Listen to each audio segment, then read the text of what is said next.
Larry, welcome back to Carburetors and More, 832-221-4007. Okay, first of all, Larry, I want you to look at this.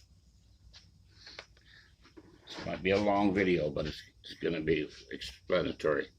You see this here? I don't know if you're aware of this or not. This was sealed from the factory. In order to get at this little screw, see that? There's lead. You got to drill the lead out, which we did. Then we remove this. This tells me that this carburetor was designed to run on leaded fuel. And it has to be converted just like any other carburetor. So in order to do that, it's going to have a complete rebuild. Now this is only one. We are not going to put the lead back in here. So here's what it looks like, Larry.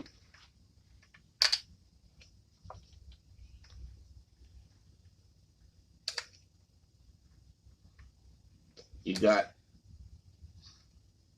this. Can you see that? See that groove right there? That's what you got to turn. That much space. Bottom to the top of that set screw at Allen. Okay? We are not going to be reinstalling that set screw. Because you have to, it's like any other carburetor, you need to have access to these to do your setting. They want to be smart with this thing, make all kind of stuff so that the average guy can't do it. You got the same thing over here.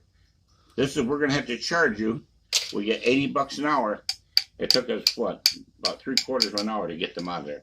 We had to drill the lead in both sides. Otherwise, if you try to unscrew that, you just snap them off. Then you're really effed. You know, then you're worse than if you had a Chinese virus on them. Okay, now we'll be able to start it up. Also, your linkage is about ready to fall off over here. That's going to have to be repaired. But we can do that too. But the carburetor is going to have to be torn down and converted over to ethanol, methanol, MTBE base. Let's put the remote thing on there. We've got a remote accelerator here because we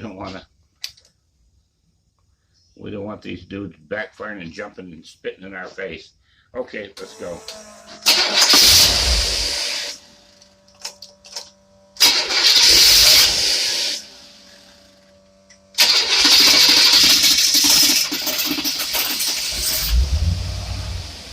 Okay, and you can see everything is pretty much way out of whack.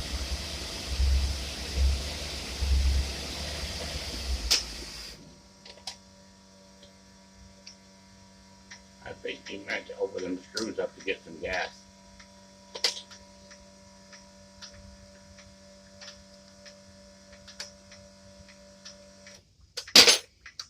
That's the roaring of one of the pumps.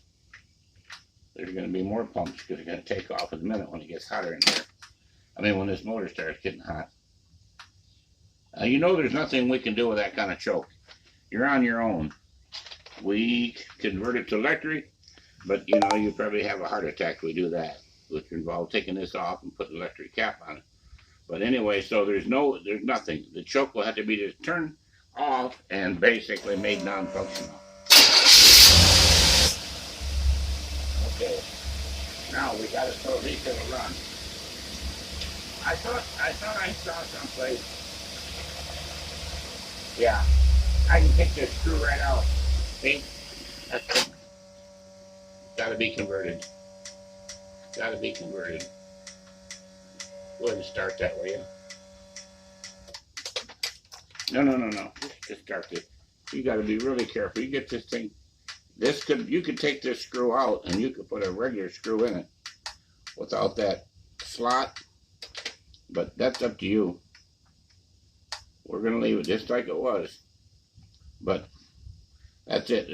We're gonna quit messing with it because there's nothing more we can do to it. Now I don't know. Does this say anything about a vacuum leak or anything? It wouldn't idle below 1200. Oh well, we can get it idle. This is only one. Let's get this one here off here and we'll go and test the other one.